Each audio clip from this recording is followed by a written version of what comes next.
it. If I frustrate your grace, might not make it through this journey. But I pray and I fast, read and study till I crash. Dream about the kingdom come, there's no looking back. Remember Lot's wife, for her spirit was haughty. And thanks to that, she looked back and was left salty. They'll be gnashing the teeth, regretting, wishing for peace, hoping the fire cease. Most High turn up the heat, so it behooves you.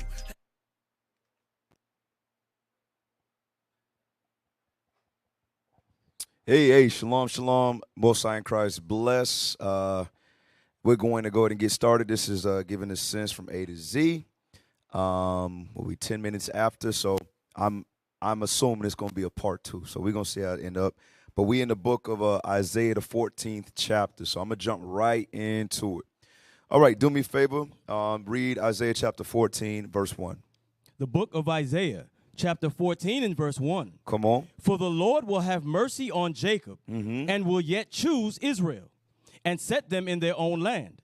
And the strangers shall be joined with them, and they shall cleave to the house of Jacob. Right. So when you read in the scriptures, you have different instances where Israel is known as the strangers, but that's not the case right here. All right. This is going into the other nations. All right. I'm going to show you that. Give me the book of Jeremiah 5:19. Watch this. Give me Jeremiah 5:19. We're coming right back. Read that. The book of Jeremiah, chapter 5 and verse 19. Come on. And it shall come to pass, when ye shall say, Wherefore doth the Lord our God all these things unto us? Then shalt thou answer them, like as ye have forsaken me, and served strange gods in your land. Right. So that's what we did. We forsook the Most High God, the one true God, the Lord of all lords, God of all gods, and started serving these strange gods. Read on. So shall ye serve strangers in a land that is not yours. Right. For our sins, we would serve strangers. Who is we? The we is the Israelites. The Israelites will have to serve their enemies because they sinned against the Most High God. So I want to show you something. Go back to Isaiah 14 and 1.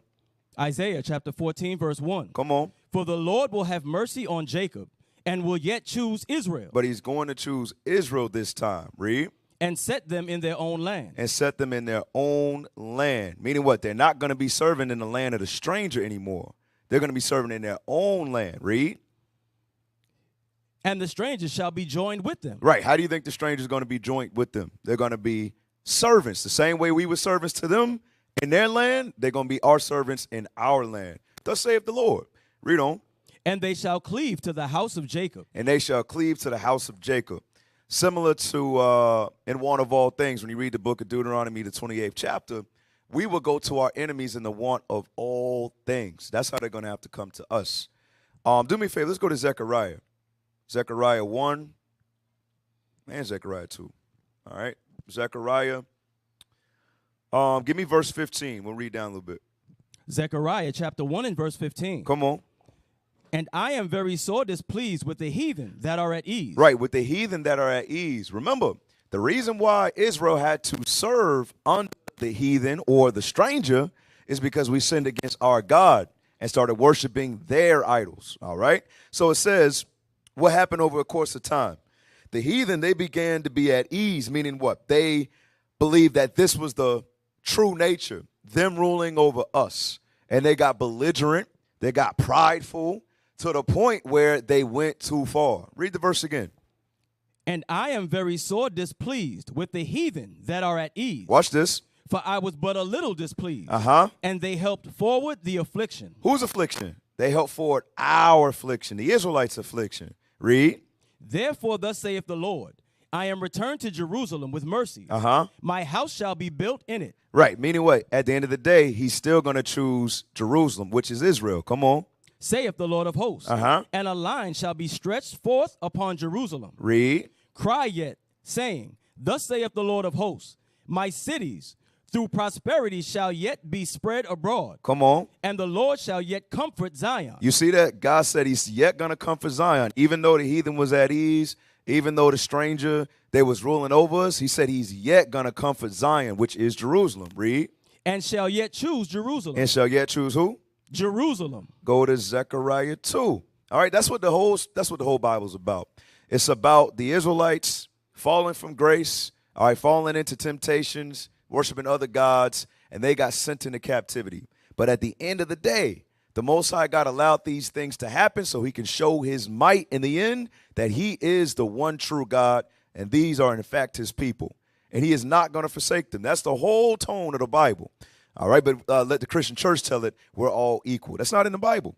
Do me a favor. Go to Zechariah 2 and start at 6. Watch this.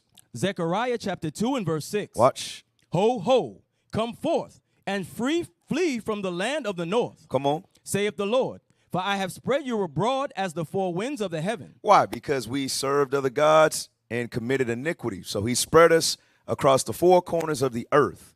All right. Now, when it talks about the north, this is referring to North America. And this is going to parallel perfectly with Isaiah 14 today. All right. Read on.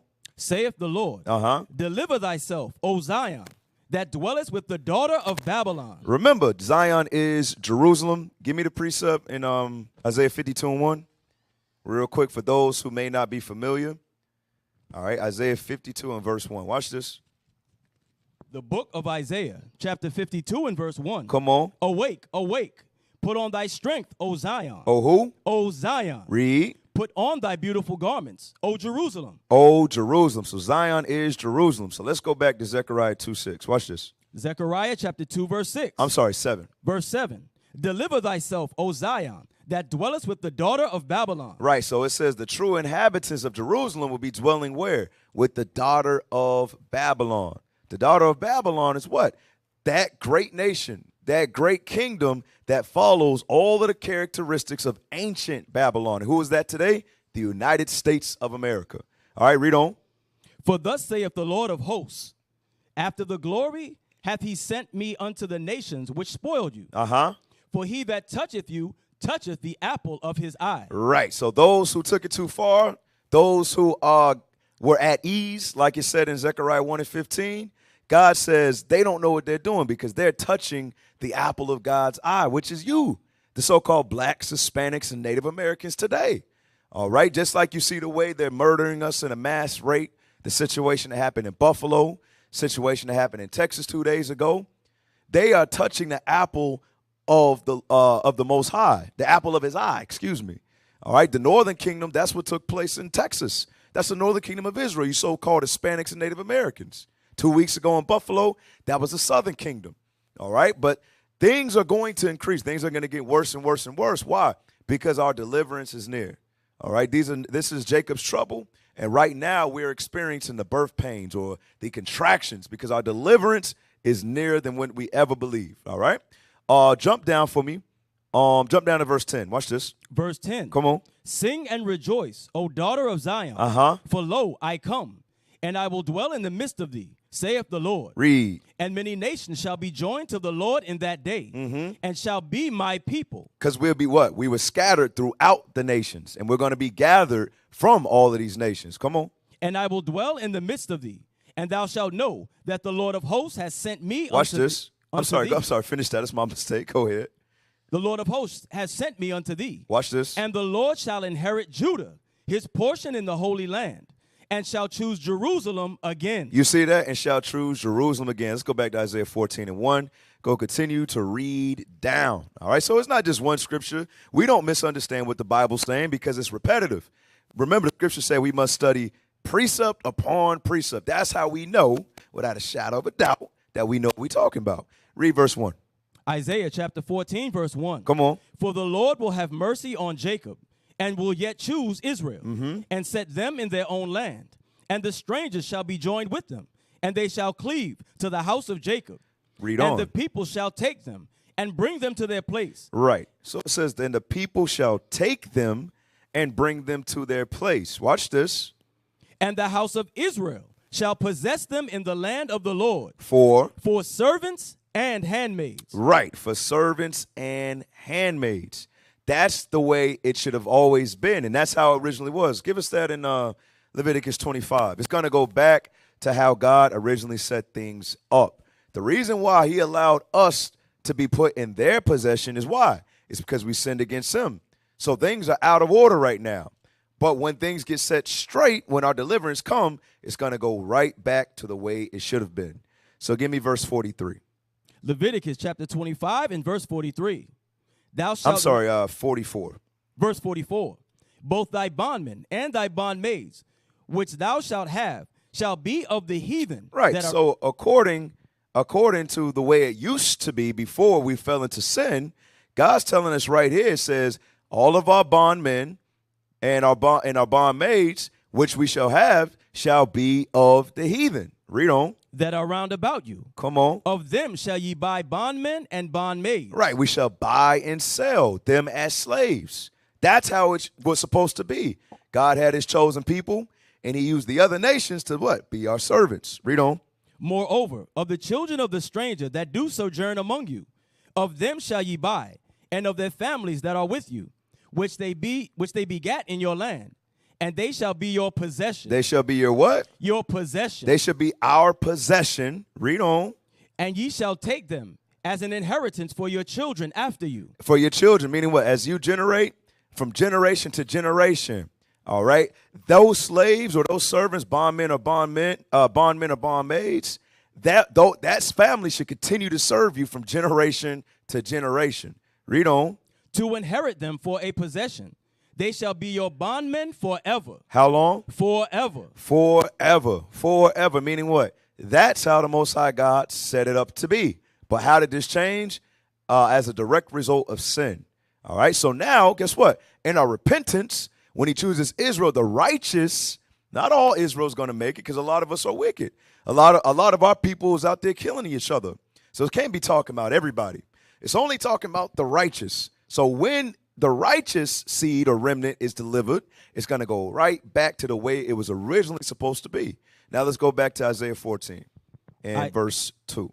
Isaiah chapter 14 and verse 2. Come on. And the people shall take them and bring them to their place, and the house of Israel shall possess them in the land of the Lord for servants and handmaids, and they shall take them captives whose captives they were. Right. It's going to be role reversal. Role reversal. It says, right now we the captives, but in that day, they going to be the captives. Read on.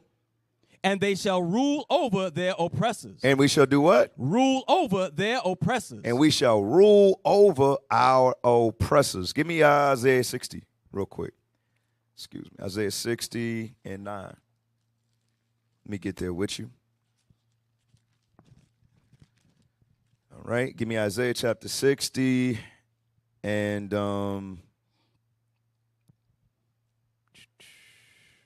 start at verse 4. Isaiah chapter 60 and verse 4. Come on. Lift up thine eyes round about and see, all they gather themselves together. Mm-hmm. They come to thee. Thy son shall come from far, and thy daughters shall be nursed at thy side. Right. Thy son shall come from far, meaning what? We've been scattered throughout the four corners of the earth. So this is going into when we are going to be gathered. All right. Watch verse 5. Then thou shalt see and flow together, and thine heart shall fear and be enlarged, because the abundance of the sea shall be converted unto thee. Come on. The forces of the Gentiles shall come unto thee. Right. The forces of the Gentiles is talking about their riches. All right. All of their goods is going to go to who? The rightful owners. Because think about just America in itself. Think about all of these banks. You got TD. What they got? They got not Wachovia, Wells Fargo. You got Chase. You got all of these different banks. Guess where they got all of that money from? They got that off of spoiling us. All right. So guess what?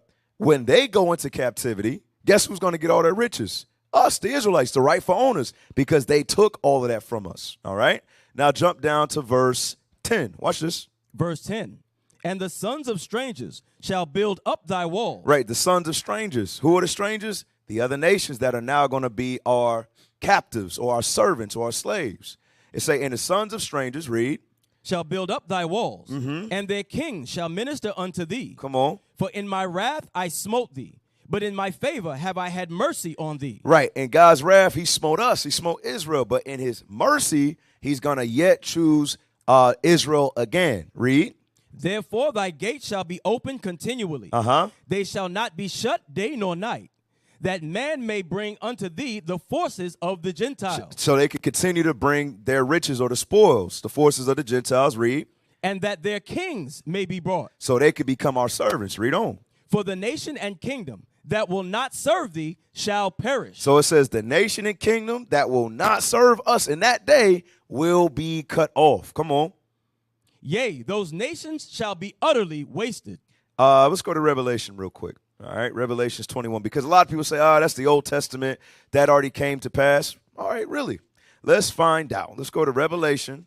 Let me get there with you. Chapter 21, I believe it's 24, 25. Let me look at it. Give me verse 24. Yeah, read that. Revelation chapter 21 and verse 24. Come on. And the nations of them which are saved shall walk in the light of it, and the kings of the earth do bring their glory and honor unto it. There you go. It says the kings of the earth. Who are the kings of the earth? The prime ministers, the presidents, these different leaders of these various nations. It says the kings of the earth do bring their glory and honor unto it, the forces of the Gentiles. All right, read on. And the gates of it shall not be shut at all by day, for there shall be no night there. Read. And they shall bring the glory and honor of the nations into it. Right, they shall bring the glory and honor of the nations into it. So now let's go back to Isaiah 14. Let's go back to Isaiah 14. I think we was at verse 3, I believe. Yes, sir. Yep. Isaiah chapter 14, verse 3. Come on. And it shall come to pass in the day that the Lord shall give thee rest from thy sorrow. It says, in the day the Lord shall give thee rest from thy sorrow. What is our sorrow right now? We got to work a 9 to 5. All right, slavery. We're still in a state of slavery right now. We may not be in the cotton fields, but a lot of us still have that mental bondage. All right, and let's just say you own a house. Immediately, as soon as you stop paying those property taxes, what's going to happen to that house? It'll be taken from you.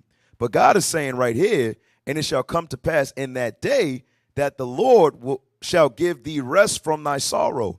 All right, seeing our people get gunned down, massacred at a high rate. All right, all of that's going to be over and done with, thus saith the Lord. Read on. And from thy fear, and from the hard bondage wherein thou was made to serve. Talking about some of that fear, give me Deuteronomy 28:65 real quick. All right, because when you look at the news, all you're seeing is what? Death. That's all you're seeing at the hands of the police, at the hands of a crazy mass murderer. And what could happen to you over a course of time, you could become fearful because of these things. So we're going to show you in the scriptures what exactly this fear is going into. Read that. Deuteronomy chapter 28, verse 65. Come on. And among these nations shalt thou find no ease. Right. The scriptures say when we out here serving our enemies or these strangers, God is saying we ain't going to find no ease. And we're seeing just that. All right, think about what happened in Buffalo and Texas. We're not finding no ease. They are on our ass right now. All right, read on. Neither shall the sole of thy foot have rest. Neither shall the sole of our foot have rest. While we in captivity, that's how it was set up to be. Read on. But the Lord shall give thee there a trembling heart. God will give us a trembling heart. What is that going into? Fear. Read. And failing of eyes. And sorrow of mind. And sorrow of mind. Because this is the curse that we're currently under. We're currently under this curse. Is that it on that? Yes, sir. All right, let's go back to Isaiah 14 and 3. Isaiah chapter 14, verse 3. Come on. And it shall come to pass in the day that the Lord shall give thee rest from thy sorrow, and from thy fear, and from thy hard bondage, wherein thou was made to serve. Wherein thou was made to serve. Let's go to Jeremiah 30 real quick. Because like I mentioned earlier, we're in the midst of Jacob's trouble. All right, so watch this. Give me verse. We're going to talk about that curse a little bit. Give me verse 7. Watch this. Jeremiah chapter 30 and verse 7. Come on. Alas, for that day is great, so that none is like it. It is even the time of Jacob's trouble. Come on. But he shall be saved out of it. Right. God says if we endure unto the end, he says that we will be saved out of it. Come on. For it shall come to pass in that day, saith the Lord of hosts, that I will break his yoke from off thy neck. Come on. And will burst thy bonds. Meaning what? It's going to be flipped around. We ain't going to be servants. We ain't going to be slaves no more. Read. And strangers shall no more serve themselves of him. Come on. but they shall serve the Lord their God, and David their king, whom I will raise up unto them. Who is that talking about? That's going into Christ. It's not talking about King David as Christ. That's not what it's talking about. It's saying Christ came out of the lineage of King David. So in that day, we will serve Christ. Read. Therefore, fear thou not, O my servant Jacob, Come on. saith the Lord, neither be dismayed, O Israel. Read on. For lo, I will save thee from afar, and thy seed from the land of their captivity. You see that? So the Most High is telling us, hey, be patient. He understands that this is a trouble. This is a time that we've never seen before. Why? Because he told us this. He said, if we make it to the kingdom, if we make it this time, he has to make sure. We have to make sure that we are right. Think about it. Think about it. We had the forefather Adam, who was given the kingdom. All right. But he listened to the woman. The kingdom of heaven was taken away. All right. The Most High God, through the forefathers, Abraham, Isaac, and Jacob. All right. We sojourned in Egypt, and then we got the kingdom again. But what happened? We got covetous. We wanted a king like the other nations. So he gave us King Saul. King Saul ended up being wicked. You had King David, and through him came King Solomon. And because of his sin, the kingdom was rent. You understand? And then we lost the kingdom again. So what is he saying? He's saying this time, y'all are gonna make sure. I'm gonna make sure that the wicked of our people get purged out. This time it's prophesied that only 1/3 of the whole nation of Israel is going to be delivered from America. Okay? So he's saying, hey, this time you got to actually change. All right? And that's why he sent his son, Jesus the Christ. It's not about sacrifice anymore. It's actually about repenting and keeping God's commandments, because that's how you have a good conscience toward the Most High. All right? Read verse 10 again for me, please. Verse 10. Therefore, fear thou not, O my servant Jacob, saith the Lord, neither be dismayed, O Israel. For lo, I will save thee from afar, and thy seed from the land of their captivity. Watch this. And Jacob shall return, and shall be in rest. You see that? It's and Jacob shall return. Return where? To Jerusalem. It's going to be New Jerusalem on earth. Going to return to their homeland. And it says, and shall be in rest. All right? Not going to be in sorrow anymore. Going to be in rest. Read. And be quiet, and none shall make him afraid. None shall make him afraid. Meaning what? We're not going to have to worry about the nations pulling us over during a traffic stop. We're not going to have to worry about those things anymore. Give me the one in Revelation 22, verse 3. All right, give me that one. Revelation chapter 22 and verse 3. And there shall be no more curse, but the throne of God and of the Lamb shall be in it. Come on. And his servants shall serve him. Right. And the servants, who are the servants? According to Leviticus 25 and 55, the Israelites are the servants. All right. So it says in that day, there's not going to be any more curse. What is the curse? The curse of slavery. The curse is serving the other nations in want of all things. In that day, the curse is gone. And give me another one. Christ said it. Matthew 11. Give me this one too. All right, this is the book of Matthew, chapter 11. And I want verse 28. Because think about what we read in, hold up. Hold that one for me real quick, soldier. Give me that in Jeremiah 30 again. I think it's 9. Yeah, read 9 again. Jeremiah chapter 30 and verse 9. Come on. But they shall serve the Lord their God, and David their king. And David their king, meaning what? If we want this rest, if we want this deliverance, we have to serve David our king, which is going into Christ. Now give me Matthew 11 and verse 28. Watch this. Start at 27. Matthew chapter 11 and verse 27. Come on. All things are delivered unto me of my Father, and no man knoweth the Son, but the Father. Neither knoweth any man the Father, save the Son, and he to whomsoever the Son will reveal him. Watch this. Come unto me, all ye that labor and are heavy laden. What is that labor and heavy laden talking about? Going into captivity. That's what that's talking about. Read verse 28 again. Come unto me, all ye that labor and are heavy laden. Come on. And I will give you rest. And he will give us rest. But this is always that it says if you do what he says, he'll give you rest. But it's always that other end too. Read down to verse 30. Take my yoke upon you and learn of me, For I am meek and lowly in heart, and ye shall find rest unto your souls. For my yoke is easy, and my burden is light. Right, saying what? We have to repent this time. The yoke is easy and his burden is light, 1 John 5:3. This is what he's talking about right here. It's saying all you have to do is search these scriptures and repent and start keeping God's commandments in sincerity. And he's saying that he'll give us rest. 1 John 5:3. 1 John chapter 5 and verse 3. Come on. For this is the love of God, that we keep his commandments, and his commandments are not grievous. You see that thing right there? It says his commandments are not grievous. Verse 30, he says, for my yoke is easy. That's what he's talking about right there. So let's go back to Isaiah 14. Isaiah 14. I want you to read 3 again, and we'll read down. Isaiah chapter 14, verse 3. Come on. And it shall come to pass in the day that the Lord shall give thee rest from thy sorrow, Read. and from thy fear, and from the hard bondage wherein thou wast made to serve, that thou shalt take up this proverb against the king of Babylon. Right. And, shall take up this proverb against the king of Babylon. Read. and say, how hath the oppressor ceased? The golden city ceased. Right. So those who would, turn my mic up, please. For those who would argue, that this Babylon has already come and gone, give me chapter 13, verse 19. Isaiah chapter 13, verse 19. Come on. And Babylon. Turn it up a little bit more, please, IT. 13 and 19. Thank you. Perfect.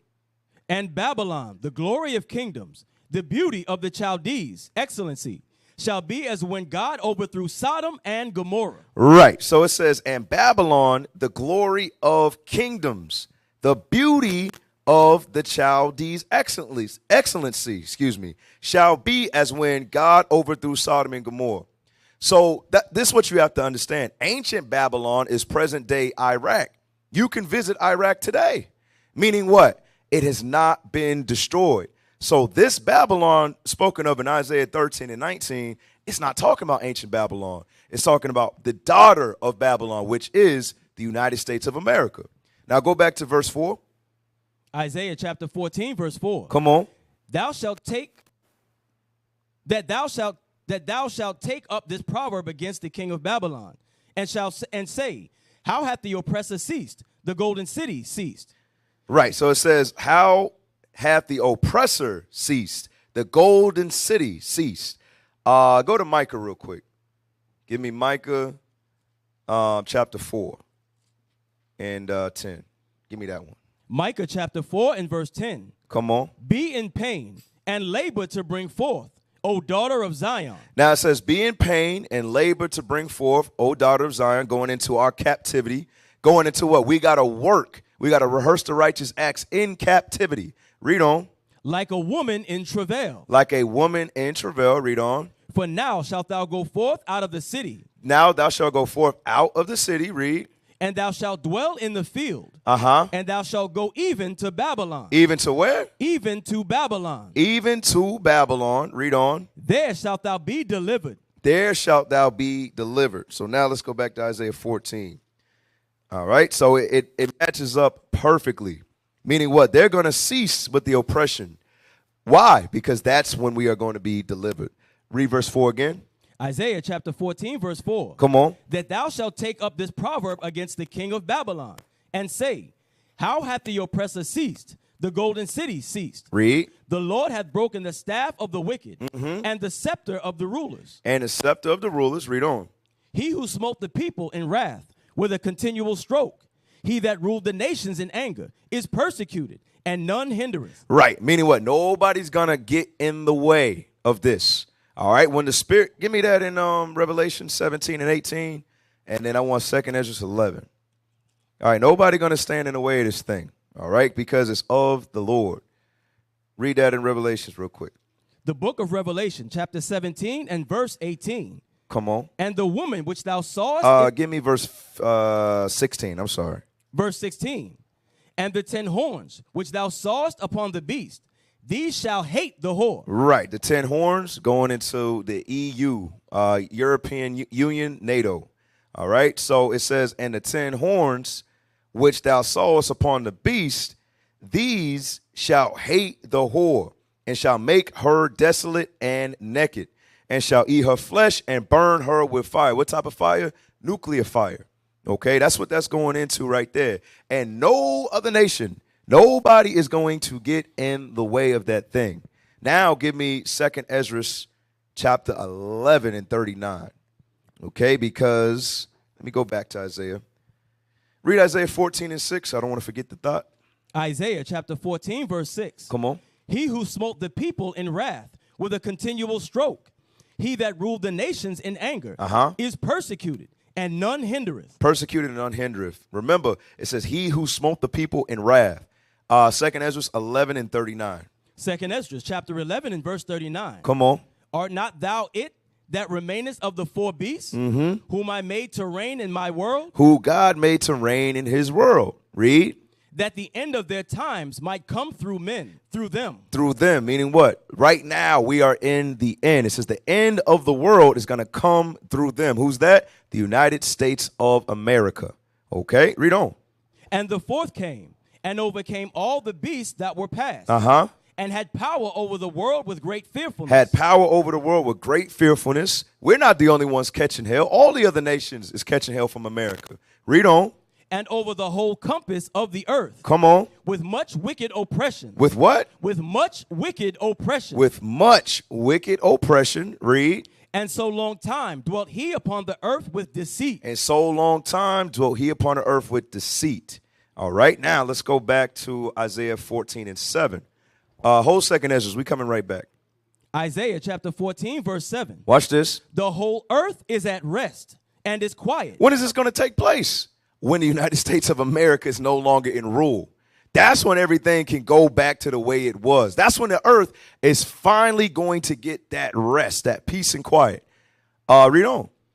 They break forth into singing. They break forth into singing. Let's go back to 2nd Ezra 11, but jump down to 45.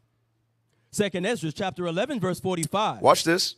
And therefore appear no more, thou eagle. Thou what? Thou eagle. Thou eagle. Thou eagle. What is that going into?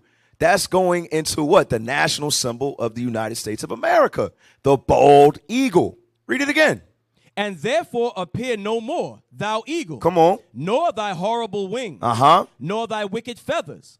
Nor thy malicious heads. Nor thy hurtful claws. Nor all thy vain body. That vain body just going into the citizens, the people of America. All of their leaders, they ain't going to be able to do nothing anymore. The citizens, the people, no more. Because what? They are going to be ceased. They're going to be destroyed from ruling ever again. 46.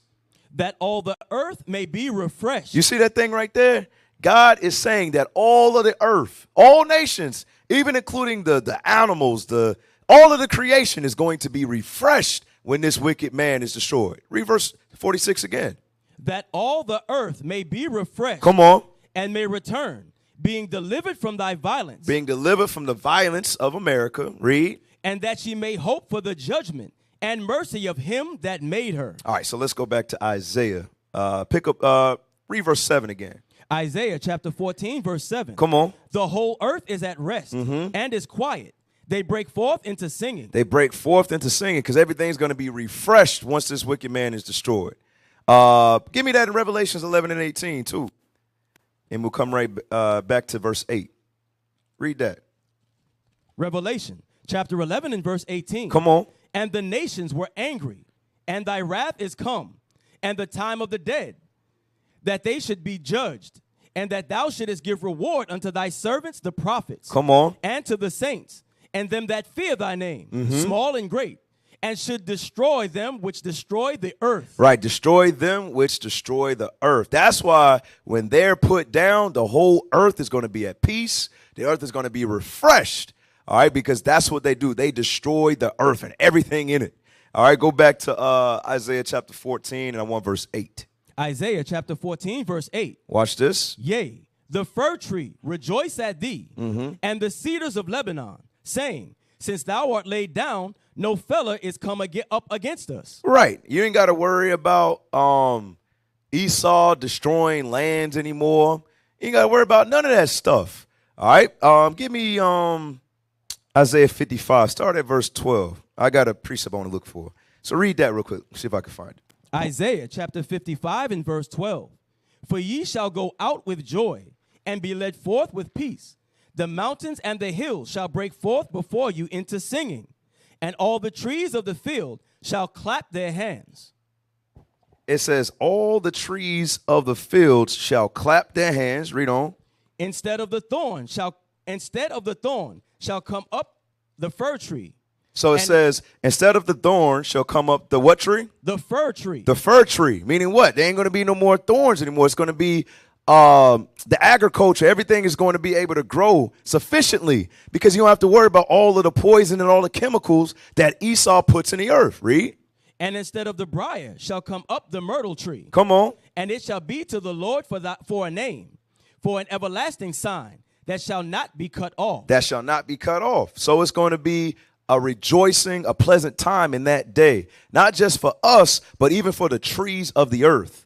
Why? Watch this, because this is how we're going to treat the earth. Give me Deuteronomy 20 and give me verse 19 and 20. Watch this. There ain't going to be no more war in that day, but I want to show you something. Watch this. Deuteronomy chapter 20, verse 19. Come on. When thou shalt besiege a city a long time, in making war against it to take it, thou shalt not destroy the trees thereof by forcing an axe against them. Now, you see that thing right there? That's what the white man has done all throughout history. When they take new lands, what do? Think about what happened to the northern kingdom of Israel, the so-called Native American. They killed their buffalo. They chopped down trees. They destroyed their natural resources to do what? To take over that land. Now, hold Deuteronomy 20 and 19. Go back to Isaiah 14, and I think you was at verse 9, 8 or 9, with the fir trees. Isaiah chapter 14, verse 8. Watch this. Yea, the fir trees rejoice at thee. Come on. And the cedars of Lebanon, saying, since thou art laid down, no fella is come up against us. Right. Right. No fellas come up against us. Ain't nobody come trying to tear us apart, destroy us. Go back to Deuteronomy 20 and 19. Deuteronomy chapter 28, verse 19. When thou shalt besiege a city a long time, in making war against it, to take it, thou shalt not destroy the trees thereof by forcing an axe against them. Read. For thou mayest eat of them, and thou shalt not cut them down. For the tree of the field is man's life. You see that thing? For the tree of the field is man's life. God put that here for us to what? To breathe, for us to eat the fruit of the trees. So when you destroy that, what are you doing? You're destroying life. All right, read on. To employ them in the siege. Read. Only the trees which thou knowest, that they be not trees for meat, thou shalt destroy and cut them down.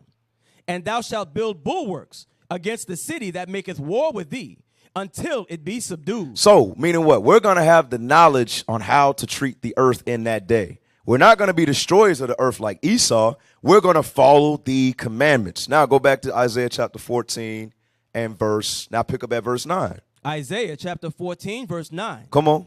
Hell from beneath is moved for thee, to meet thee at thy coming. It stirreth up the dead for thee, even all the chief ones of the earth. Come on. It has raised up from their thrones all the kings of the nations. Right, so it says hell from beneath is moved for thee to meet thee at thy coming, meaning what? There's going to be a change in power. Give me that in Matthew 24 and 29. There's going to be a change in power. Right now, they're the ruling class, meaning what? They're in heaven. They're ruling. They got the kingdom. But in this day, it's going to be role reversal. All right, read what you got. Matthew chapter 24, verse 29. Come on. Immediately after the tribulation of those days shall the sun be darkened, and the moon shall not give her light, and the stars shall fall from heaven, and the powers of the heavens shall be shaken. It says, and the powers of the heavens shall be shaken. Meaning what? The powers right now, all of the presidents, the prime minister, the kings of the earth, that's going to be shaken up, and it's going to be a new regime. All right, that's going to be the Most High Christ and the angels and us ruling. That's what it's going into. Drop that because it said hell from beneath shall be removed to meet thee. Isaiah 5 and 13. Watch this. Same thing happened to us. Actually, as a matter of fact, before you read Isaiah 5, give me the one in Deuteronomy 11 and 21. All right, because I made the statement that right now they're ruling. They're in the kingdom. They're in heaven right now, right? We were too at one point when we had the land. Watch this. Deuteronomy chapter 11 and verse 21. Come on. That your days may be multiplied, and the days of your children, in the land which the Lord sware unto your fathers to give them, as the days of heaven upon the earth. As the days of heaven upon the earth. Now, watch what happened to us. Lamentations chapter 2, verse 1. Watch this. Lamentations chapter 2 and verse 1. Come on. How hath the Lord covered the daughter of Zion with a cloud in his anger? Read. And cast down from heaven. And cast down from what? From heaven. Read. Unto the earth. You know what that earth is? Hell. That's what it's talking about. Cast down from heaven to earth. Read. Unto the earth, the beauty of Israel. Read. And remembered not his footstool in the day of his anger. So now let's go to Isaiah 5 and 13. This will be the last precept until next time. All right. Isaiah chapter 5, verse 13, going into hell from beneath shall meet thee. Who's the thee? United States of America. 5 and 13. Isaiah chapter 5, verse 13. Come on. Therefore my people are gone into captivity because they have no knowledge, and their honorable men are famished, and their multitude dried up with thirst. Come on. Therefore hell. Therefore what? Hell hath enlarged herself. Right. So we went into captivity, which is hell. So guess what's going to happen to America? They're going to leave their state of heaven, and they're going to what? What's going to meet them? Hell. Captivity is going to meet them. Read. Therefore hell hath enlarged herself, and opened her mouth without measure, and their glory, and their multitude, and their pomp, and he that rejoices shall descend into it. And guess what? All of Esau's pride, all of their pomp, they're going to be met by hell as well. Read verse 15. And the mean man shall be brought down, and the mighty man shall be humbled, and the eyes of the lofty shall be humbled. Now, to end it off, Isaiah 14 and was that 9? Yes, sir. All right, read that again. Isaiah chapter 14, verse 9. Come on. Hell from beneath is moved for thee, to meet thee at thy coming. It stirreth up the dead for thee, even all the chief ones of the earth. It hath raised up from their thrones all the kings of the nations. All right, so Lord will, next time, we're going to try to finish it. So that's the end of giving a sense from A to Z. I'm Captain Mattathias, and with that, say shalom.